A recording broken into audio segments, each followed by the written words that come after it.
देखिए, आज की इस क्लास में हम वेरी वेरी इंपॉर्टेंट प्रश्नों के बारे में बात करेंगे। और जैसा कि आपका चैप्टर है यूरोप में राष्ट्रवाद का उदय, और जैसे कि आप लोग जानते हैं कि आपके पास अंतिम मौका है और बिल्कुल आपके पास जो समय है बिल्कुल भी कम है। अंतिम मौका है आपके पास और तैयारी अब आप लोग स्टार्ट कर दीजिएगा, क्योंकि आपको इस चैनल पर सारे के सारे इंपॉर्टेंट टॉपिक ही मिलेंगे। तो चलिए यहाँ पर हम बात करेंगे। चैप्टर है आपका यूरोप में राष्ट्रवाद का उदय, क्लास 10th, सोशल साइंस, कहने का मतलब सामाजिक विज्ञान के सारे के सारे इंपॉर्टेंट प्रश्न होंगे आज की इस क्लास में। और आपके पास मात्र 3 महीने ही बचे हैं। आप लोग 3 महीने में ऐसी पढ़ाई करिए कि आपके यहाँ पर बोर्ड में अच्छे अंक आ जाएं। ऐसी आप लोग तैयारी करिए, बिल्कुल लगे रहिए, रात दिन पढ़िए और बिल्कुल आपके पास आपके अच्छे नंबर आए। तो चलिए यहाँ पर हम बात करेंगे। चैप्टर है आपका यूरोप में राष्ट्रवाद का उदय। वेरी वेरी इंपॉर्टेंट प्रश्न होंगे 2023 बोर्ड के लिए, और पूरा जो चैप्टर होगा एक ही क्लास में खत्म किया जाएगा। तो इससे पहले हम और आगे बात कर लेते हैं कि आज की इस क्लास में किन किन प्रश्नों के बारे में बात करने वाले हैं।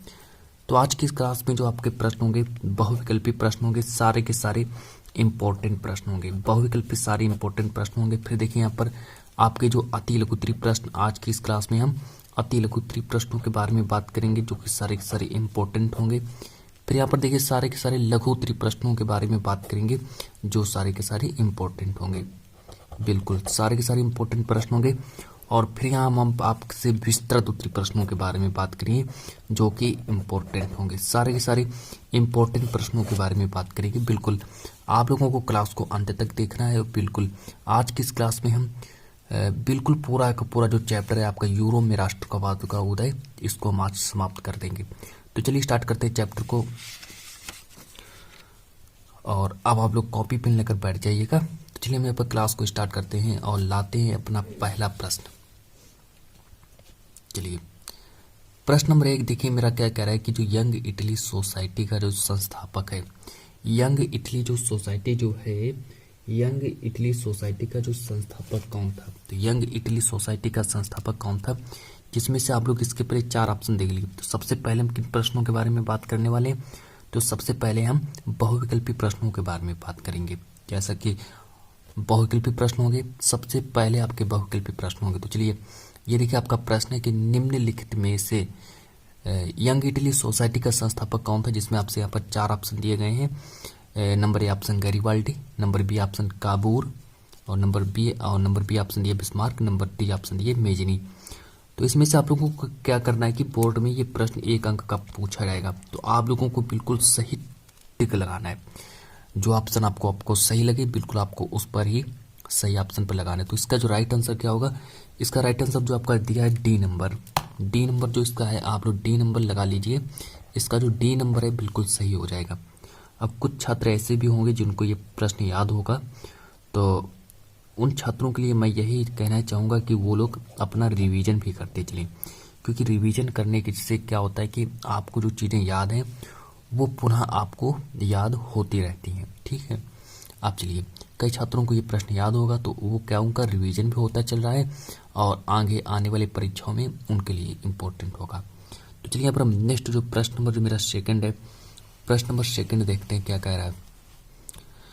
और अब स्क्रीन पर लाते हैं प्रश्न नंबर सेकंड को, जो कि है फ्रांस की क्रांति जो हुई वो कब हुई। तो फ्रांस की क्रांति जो हुई कब हुई, नंबर ए ऑप्शन दिया आपका देखिए 1788 दिया, नंबर बी ऑप्शन दिया 1789, और नंबर सी ऑप्शन दिया है 1790, नंबर डी ऑप्शन दिया है 1787। चलिए जी, अब कैसे देखिए प्रश्न बोर्ड में पूछा जाएगा, जिसमें आपसे 4 ऑप्शन आपको दिए जाएंगे। तो इसमें से आपका जो राइट आंसर क्या होगा, तो इसमें जो आपका राइट आंसर जो होगा वो आपका 1789 हो जाएगा। 1789 को आप लोग सही कर लीजिएगा। आपका बी नंबर जो है, बी नंबर आपका सही हो जाएगा। 1789 को सही कर लीजिएगा, इसका ही देखिए राइट आंसर होगा। अब चलिए बढ़ते हैं प्रश्न नंबर 3 की ओर। प्रश्न नंबर 3 देखिए क्या कह रहा है। प्रश्न नंबर 3 की ओर बढ़ते हैं कि फ्रांस में गणतंत्र की घोषणा किस वर्ष हुई। अब चलिए प्रश्न नंबर 3 की ओर बढ़ते हैं। फ्रांस में जो गणतंत्र की जो घोषणा हुई किस वर्ष हुई, और ये मान लीजिए सारे के सारे इम्पोर्टेंट टॉपिकों के बारे में बात कर रहे हैं, जो बोर्ड में आए हुए प्रश्न हैं उन्हीं प्रश्नों के बारे में बात कर रहे हैं। तो फ्रांस में गणतंत्र की घोषणा किस वर्ष हुई। तो चलिए यहाँ पर देखिए 4 ऑप्शन आपको दिए गए हैं। नंबर ए ऑप्शन दिया 1815, नंबर बी ऑप्शन दिया 1848, नंबर सी ऑप्शन दिया 1830, नंबर डी ऑप्शन दिया 1870। तो इसमें देखिए हम आप लोगों को बताते हैं कि इसका राइट आंसर कौन सा होगा। तो इसका जो राइट आंसर जो होगा नंबर बी जो आपका दिया है, बी नंबर देखिए, बी नंबर क्या दिया 1848। तो फ्रांस की क्रांति किस वर्ष हुई? तो फ्रांस की क्रांति जो हुई वो 1848 में हुई। तो चलिए यहाँ पर बात करते हैं जो आपका प्रश्न नंबर 4 की ओर बढ़ते हैं। प्रश्न नंबर 4, और देखिए आप लोगों को यहीं पर हम आप लोगों को ये जो आपका चैप्टर अभी इसका रिवीजन भी कराएंगे आप लोगों को, ठीक है, इसका भी रिवीजन भी कराएंगे। पहले बहुविकल्पी प्रश्नों का रिवीजन कराएंगे और ऐसे सारे के सारे प्रश्नों का रिवीजन भी कराते चलेंगे। अब देखिए प्रश्न नंबर जो मेरा 4 है वो देखिए क्या करेगी, जो राष्ट्रवाद का जो प्रारंभ है, राष्ट्रवाद का जो प्रारंभ है वो जिस देश में हुआ। अब राष्ट्रवाद का प्रारंभ किस देश में हुआ? तो चलिए इसमें जो राष्ट्रवाद का जो प्रारंभ है वो किस देश में हुआ, बेसिकली आप लोगों को यहाँ पर कई छात्र ऐसे हैं जिनको ये ऑप्शन पता होगा और कई छात्रों को नहीं पता होगा। तो अब जिन छात्रों को नहीं पता होगा तो उनके लिए तो आप समझ सकते हैं कि, और जिन छात्रों को पता है तो उनको उसको वो भी समझ सकते हैं। चलिए यहाँ पर देखिए इसका जो राइट आंसर हो जाएगा वो आपका सी नंबर हो जाएगा, फ्रांस हो जाएगा, कि राष्ट्रवाद का प्रारंभ जिस देश से हुआ वह कौन सा देश है? तो वह फ्रांस देश है।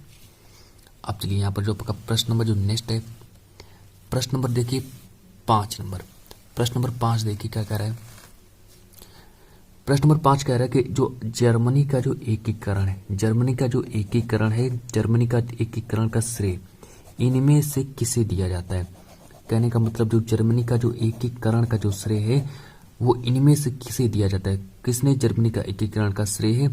तो चलिए यहाँ पर ए ऑप्शन दिया आपका बिस्मार्क, नंबर बी ऑप्शन दिया हिटलर, और नंबर सी ऑप्शन दिया विलियम प्रथम, नंबर डी ऑप्शन दिया है मेटिसनी।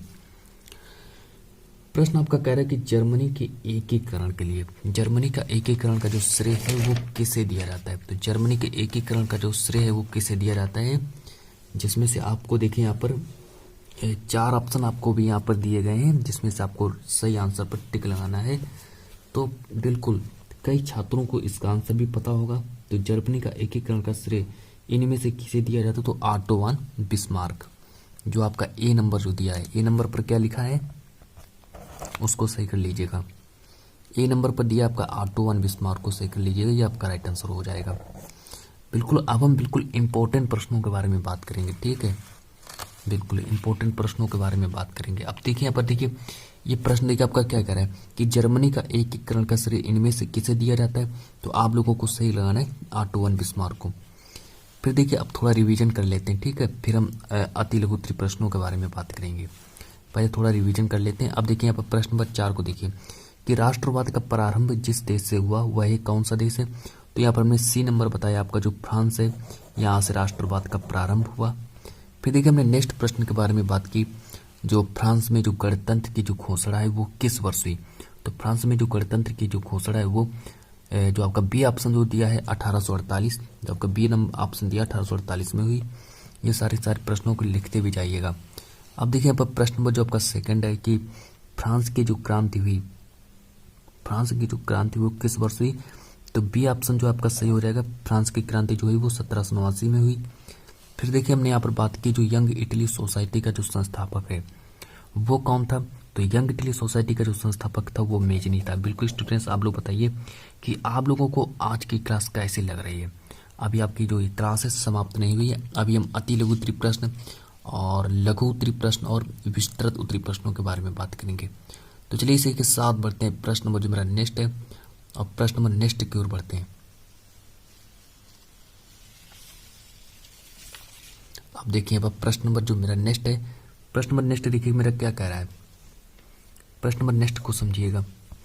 प्रश्न नंबर नेक्स्ट देखिए नेपोलियन का जो संबंध है, नेपोलियन का जो संबंध है वो किस देश से हुआ? अब यहाँ पर देखिए सही से देखिए थोड़ा, तो नेपोलियन का जो संबंध है वो किस देश से था? तो नेपोलियन का संबंध, ये आपका प्रश्न नंबर आपका 6 रहेगा, ठीक है स्टूडेंट्स।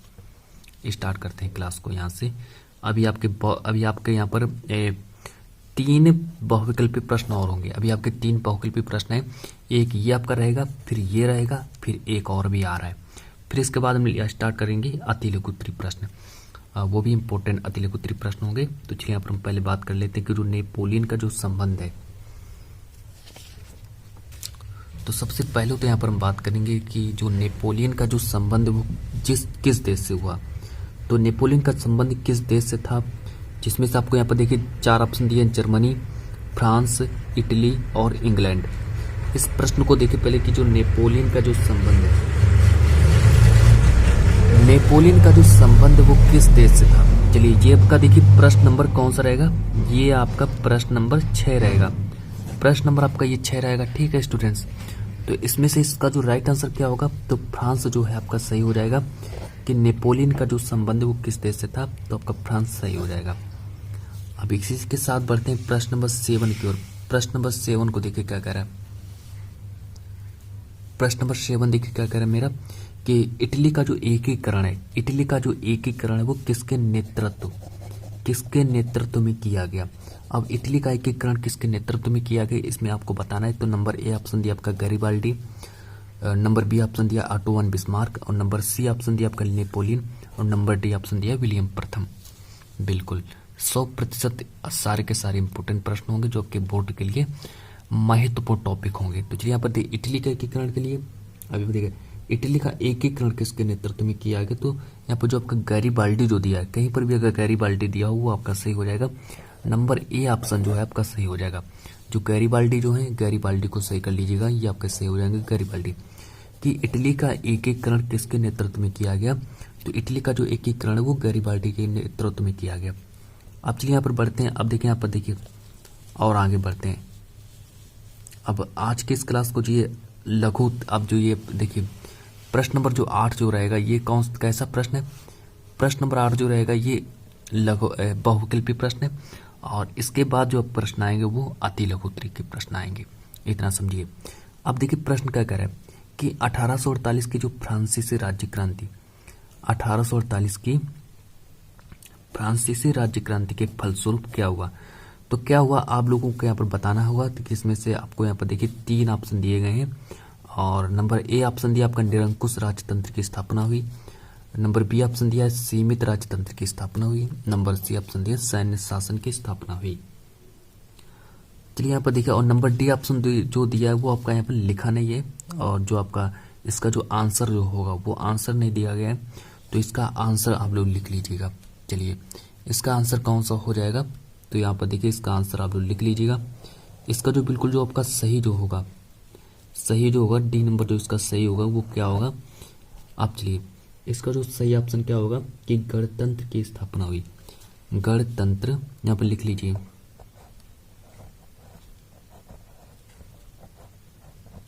गणतंत्र की स्थापना,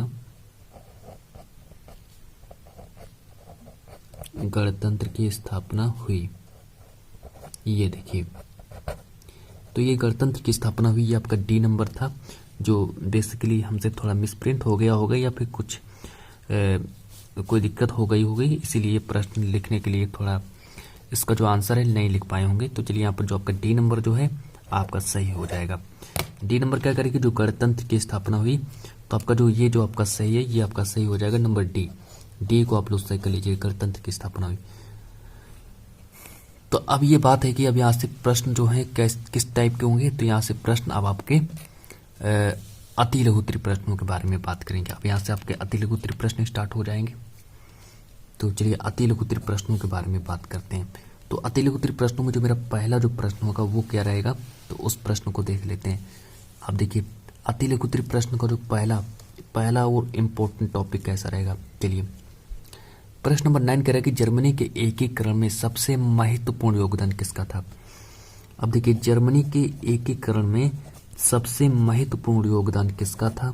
अब चलिए जर्मन राष्ट्र का प्रथम सम्राट कौन घोषित किया गया।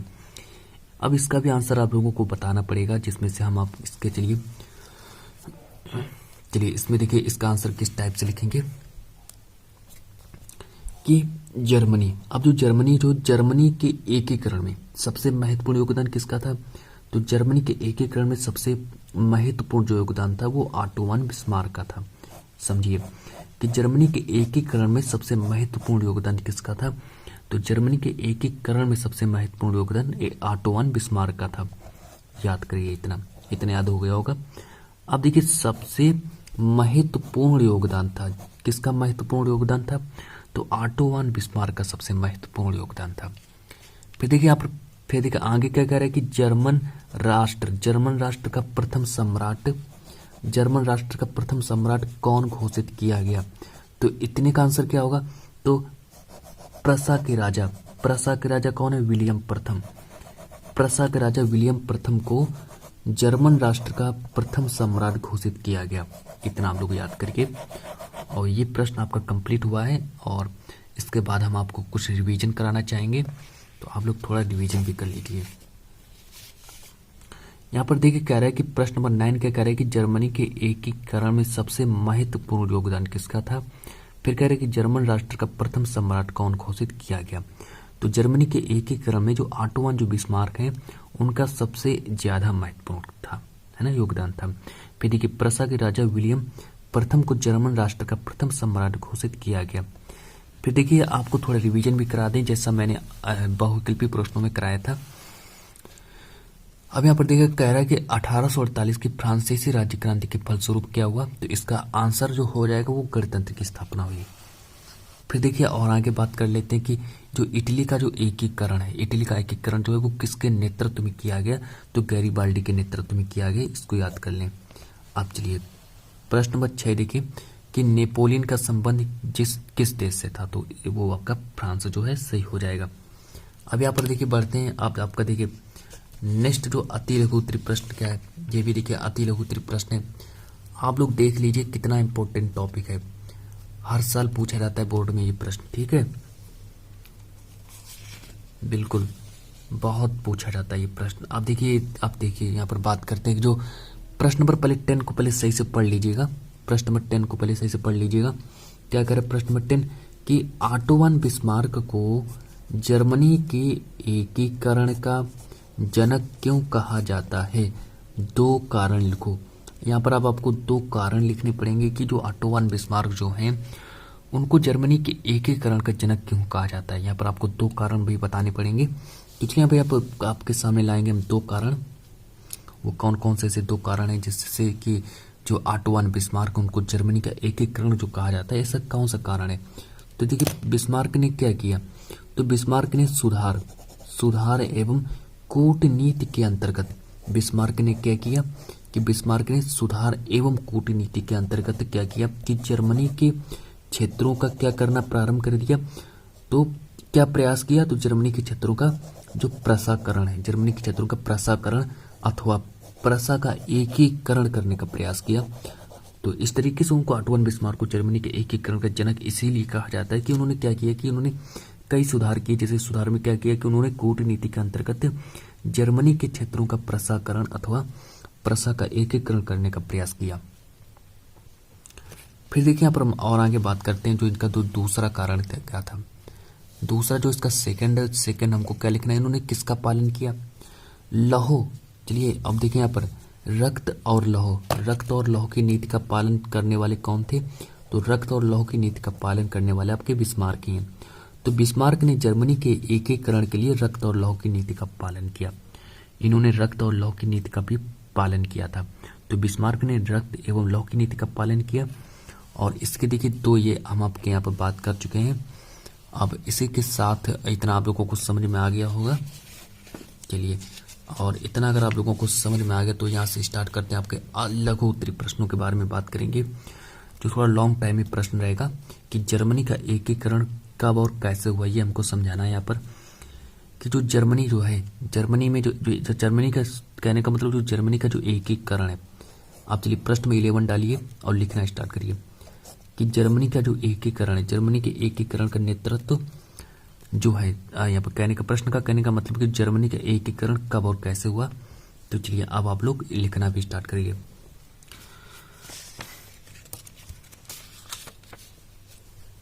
तो चलिए इसका जो आंसर कैसे लिखेंगे आप लोग समझिए। यहाँ पर कि जो राष्ट्रवादी जो भावनाएं हैं, आप चलिए बिल्कुल सही तरीके से लिखना है और बिल्कुल अच्छे तरीके से लिखना है कि जो राष्ट्रवादी भावनाएं कैसी हैं। राष्ट्रवादी भावनाएं कहाँ? जैसे आपका मध्यम वर्गीय क्षेत्र हो गया, मध्यम वर्गीय आपका क्षेत्र होगा, जैसे कि आपका जर्मन लोगों में फिर देखिए जर्मन लोगों में, और थोड़ा आगे कर लेते हैं चलिए, ताकि आप लोगों को थोड़ा सही से दिखे, है ना। अब देखिए हम हमने क्या बात की कि ये जो राष्ट्रवादी भावनाएं जो है वो कैसे कि जैसे कि आपका मध्यम वर्गीय जर्मन लोगों में काफ़ी व्याप्त थी, जिस तरीके से आप लोग समझ सकते हैं कि जो राष्ट्रवादी जो भावनाओं की यहाँ पर बात हो रही है, ठीक है, राष्ट्रवादी भावनाएं हैं यहाँ पर देखिए, जैसे आपका मध्यम वर्गीय जर्मन लोगों में काफ़ी व्याप्त थी। अब देखिए यहाँ पर और आगे बात कर लेते कि उन्होंने 1848 में जर्मन महासंघ के विभिन्न इलाकों को जोड़कर एक निर्वाचित अब देखिए और आगे बात कर लेते हैं, एक निर्वाचित संसद द्वारा शासित राष्ट्र राज्य बनाने का प्रयास किया था। तो इतना आप लोग पहले यहाँ से यहाँ तक समझिए, यहाँ से लेकर और यहाँ तक समझिए क्या कह रहा है, इतना आप लोगों को पहले समझाएं और फिर हम क्लास को आगे बढ़ाएं। चलिए कह रहे हैं कि राष्ट्रवादी जो भावनाएं हैं कैसे कि मध्यम वर्गीय जर्मन लोगों में काफ़ी व्याप्त थी, जितने भी जर्मन लोग जो थे उनमें जो मध्यवर्ती जो भावनाएं जो थी वो काफ़ी व्याप्त थी। फिर उन्होंने क्या किया कि उन्होंने 1848 में क्या किया कि जर्मन महासंघ के जो विभिन्न इलाकों को जोड़ना प्रारंभ किया। जर्मन महासंघ के जो विभिन्न जो इलाके हैं, इलाकों को जोड़कर क्या किया उन्होंने, एक संसद द्वारा किसका निर्माण किया, एक शासित राष्ट्र राज्य बनाने का प्रयास किया। इतना समझ में आया होगा। अब और आगे बात कर लेते हैं। अब जब उन्होंने आगे जब प्रयास किया तो फिर आगे देखिए क्या हुआ कि इस राज्य को, इस पहल को मगर इस पहल को राजशाही और फौज की ताकत ने क्या कर दिया, मिलकर दबा दिया। जितनी भी फौज सही है और जितनी भी पहल को राजशाही और जितनी भी फौज की जो ताकत है, जितनी भी जो फौज, ये देखिए फौज लिखा है आपका फौज, ठीक है, फौज की ताकत ने मिलकर क्या कर दिया, तो फौज की ताकत ने मिलकर उसको दबा दिया। आप देखिए उनका प्रसा के बड़े भूस्वामियों ने भी समर्थन किया। जितने भी प्रसा के जो बड़े भूस्वामी जो थे उन्होंने उनका समर्थन भी किया। और उसके बाद देखिए आगे और क्या हुआ। अब जब उन्होंने समर्थन किया तो अब देखिए और आगे बात कर लेते हैं कि उसके बाद प्रसा ने क्या किया, उसके बाद प्रसा ने राष्ट्रीय एकीकरण के आंदोलन संभाल लिया। जो राष्ट्रीय एकीकरण का जो आंदोलन है उसको संभाल लिया। और आगे देखिए बात कर लेते हैं। प्रश्न नंबर देखिए लघुत्तरी प्रश्न है और ये लॉन्ग टाइम में जाएगा, क्योंकि आप लोगों को क्या करना पड़ेगा कि लघुत्तरी प्रश्न को थोड़ा लॉन्ग टाइम में लिखना पड़ेगा। अगर आप लोग लॉन्ग टाइम में नहीं लिखेंगे तो आपको नंबर भी कम मिल सकते हैं, ठीक है। तो प्रश्न को थोड़ा लॉन्ग टाइम में लिखना है, इसलिए हम आपको ज़्यादा से ज़्यादा मटेरियल दे रहे हैं ताकि आप लोगों को कम ना पड़े और आप लोग अच्छे नंबर ला सकें, ठीक है। अब देखिए कि राष्ट्रीय एकीकरण के आंदोलन संभाल लिया। फिर यहाँ पर और आगे बात कर लेते हैं। जो अब देखिए आगे क्या है, उसका मुख्यमंत्री कौन है, ऑटोवन बिस्मार्क इस प्रक्रिया का जनक भी था। जो ऑटोवन जो बिस्मार्क जो था वो इस प्रक्रिया का जनक था। फिर देखिए जिसने प्रसा की सेना और नौकरशाही की मदद ली थी, उसने देखिए नौकरशाही और जो उसकी जो सेना थी उसकी उसने मदद ली थी। फिर देखिए यहाँ पर देखिए क्या कह रहा है कि जो 7 वर्ष, अब आपके जब 7 वर्ष के दौरान क्या हुआ कि ये 7 वर्ष के दौरान जैसे आपका ऑस्ट्रिया हुआ, डेनमार्क हुआ और फ्रांस से 3 युद्धों में प्रसा की जीत हुई। कितने युद्धों में, 3 युद्धों में फ्रांस, देखिए 3 युद्धों में किसकी जीत हुई, तो 3 युद्धों में प्रसा की जीत हुई और एकीकरण की प्रक्रिया पूरी हो गई। इस तरीके से जो एकीकरण की जो प्रक्रिया है वो पूरी हुई। अब देखिए यहाँ से आपका जो ये प्रश्न है अभी आपके 2 से 4 हेडिंग और आपकी हैं, फिर यहाँ से हम इस प्रश्न को कंप्लीट करेंगे। तो चलिए अभी आप पर देखिए अब आगे आप लोगों को लिखना स्टार्ट करें। आप देखिए अब यहाँ से देखिए अभी वहीं से आगे से लिखेंगे, यहाँ से लिखना स्टार्ट करेंगे। देखिए हमने आप लोगों को यहाँ तक भी बताया कि 7 वर्ष के दौरान ऑस्ट्रिया, डेनमार्क और फ्रांस से 3 युद्धों में प्रसा की जीत हुई और एकीकरण की जो प्रक्रिया प्रारंभ। अब देखिए समझिए यहाँ पर कहाँ से लिखना पड़ेगा आप लोगों को।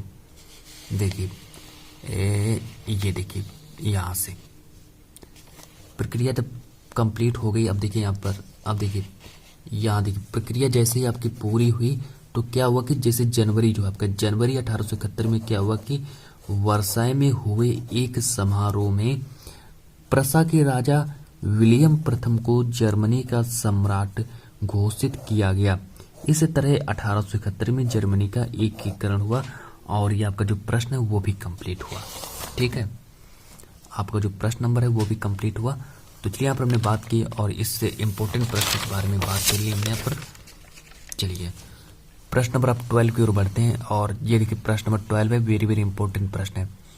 प्रश्न नंबर 12 देखिए क्या कह रहा है कि जो बहुत ही इंपॉर्टेंट प्रश्न है देखिए। ठीक है, प्रश्न नंबर 12 देखिए आपका क्या कह रहा है कि जो 1789 की जो फ्रांसीसी क्रांति का फ्रांस व यूरोप पर क्या प्रभाव पड़ा, हमें यहाँ पर बताना पड़ेगा। उसकी 2 से 3 हेडिंग भी आप लोगों को लिखनी पड़ी, ज़्यादा नहीं। जैसे आपका पूछा जाएगा कि पहले आपको एक हेडिंग डालनी है कि फ्रांस पर प्रभाव 1789 की फ्रांसीसी क्रांति का, पहले लिखना है कि फ्रांस पर प्रभाव क्या पड़े, फिर लिखना है यूरोप पर क्या क्या प्रभाव पड़े।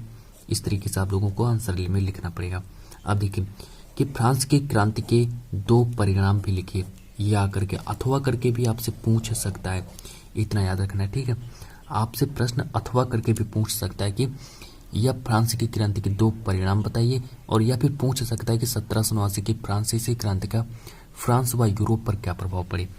तो चलिए यहाँ पर स्टार्ट करते हैं और लिखते हैं, पहले हेडिंग में क्या डालेंगे कि फ्रांस पर प्रभाव। तो देखिए यहाँ पर स्टार्ट करते हैं।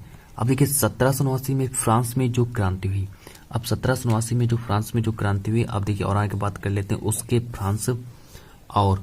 फ्रांस और यूरोप पर क्या क्या प्रभाव पड़े। तो उसके फ्रांस और यूरोप पर निम्नलिखित व्यापक प्रभाव पड़े थे। अब कैसे व्यापक प्रभाव पड़े, जैसे आपका पहला यहाँ पर दिया आपका क्या कि फ्रांस पर प्रभाव, इसके हमें 2 से 3 हेडिंग भी लिखनी पड़ेंगी। जैसे सबसे पहले हम बात करेंगे फ्रांस के प्रभाव के बारे में, जैसे कि यहाँ पर देखिए कि जो आपका ल्यूई वंश है, ल्यूई वंश के शासन का अंत हुआ।